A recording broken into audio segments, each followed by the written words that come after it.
I just saw Megalopolis, and the more I think about this movie, the more I just don't understand how it's real. Megalopolis is the newest film from legendary director Francis Ford Coppola, and it's been making headlines. From on-set accusations, to using AI in the trailer, to him self-funding this $200 million beast, what gives with Megalopolis? I won't lie, I went in more on the negative side just because of the things regarding the film, but I was still really interested to see what was in store. From Adam Driver to Aubrey Plaza, Giancarlo Esposito to Shia LaBeouf, the cast had me interested.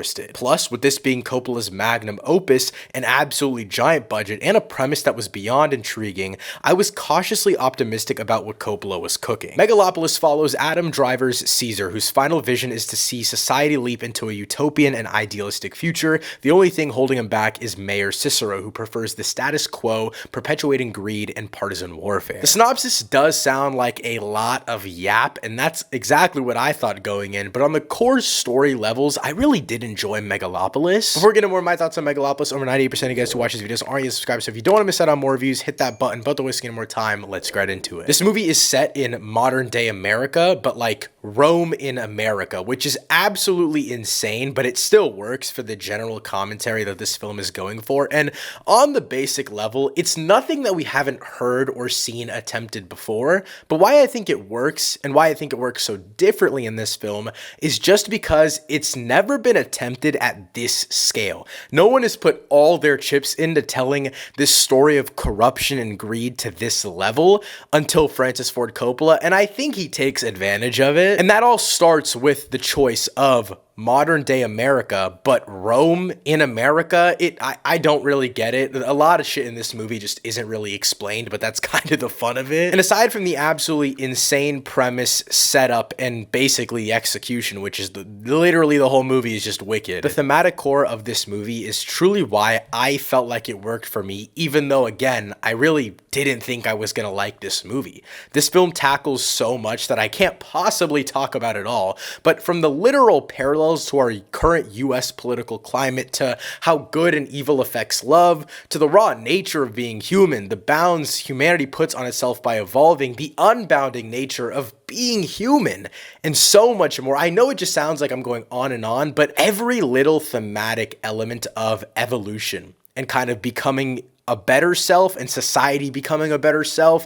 It sounds cliche, it sounds stupid, but I truly feel like the execution of this film, as messy as it may be, as thematically all over the place as it may be, as visually unappealing as it may be to some people, at the end of the day, everything has this little invisible string tied to it.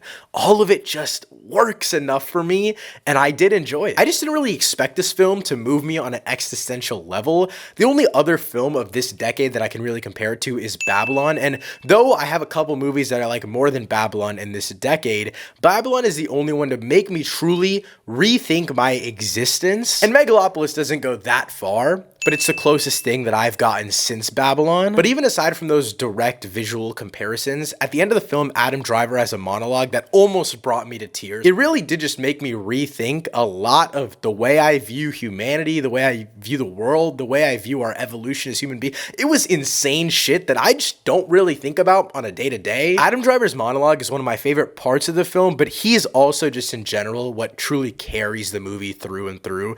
If it wasn't for him, I don't even know if this movie would be watchable. I'll get to the other performances later, but this is one of my career favorite performances from Driver. But I also think the unknowingness of what his character really is, the powers that he has, whether it's actually physical or just mental, all of these questions that you have kind of all go away when you see Driver put on this performance, because at least for me personally, I was so engrossed by what he was doing and the actions that he was taking that I kind of just felt the world around me shift into his performance. And that's why I'm saying if it wasn't for Driver, I really just don't think I would like this movie at all whatsoever. And before getting into my negatives, I do want to talk about my absolutely absurd theater experience. So I got to see this at the New York Film Festival Megalopolis Prelude Q&A type of thing, and there was like a 45-minute Q&A with Francis Ford Coppola, Robert De Niro, and Spike Lee, moderated by my goat, and they were all off one to say the least. They were saying the craziest shit known to man. De Niro at one point says Trump could never make this movie, which,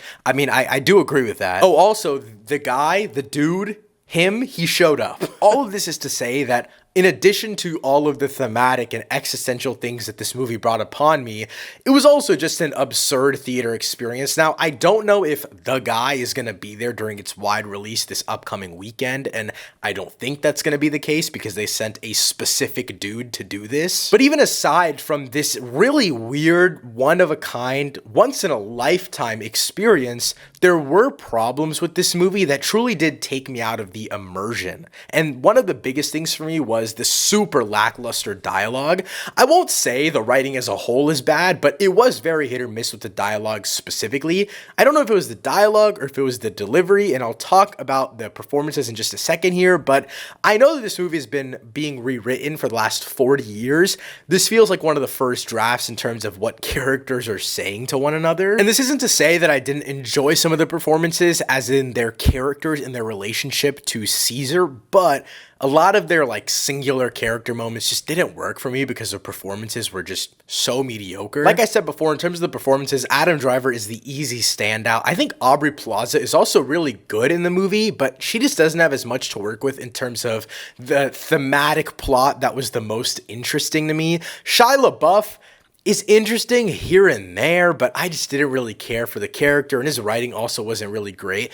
The most disappointing thing to me, though, Nathalie Emmanuel didn't really work for me on a dialogue and delivery level. I don't know if it was the actress, I don't know if it was the writing, but it just did not work for me, especially her when she was away from Adam Driver's character.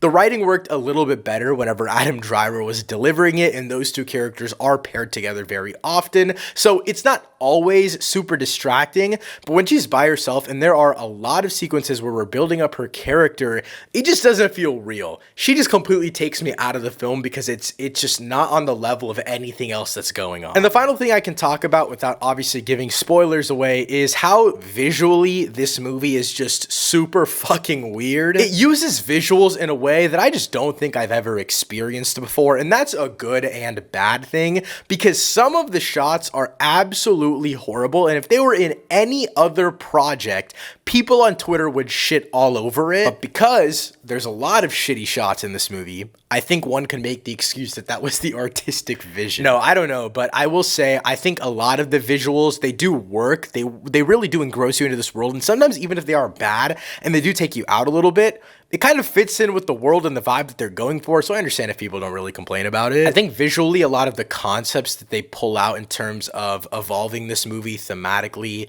into the future of this utopia and kind of expanding upon the lore, because obviously, dialogue-wise, we don't really know what's going on, but we don't know how the fuck all of these powers are working. We don't know how this society works. We don't know why Rome is in modern-day America. Nothing is explained. At the end of the day, Megalopolis is one of a kind, but probably the only of its kind ever. It's unique and ballsy, but feels half-baked at parts throughout.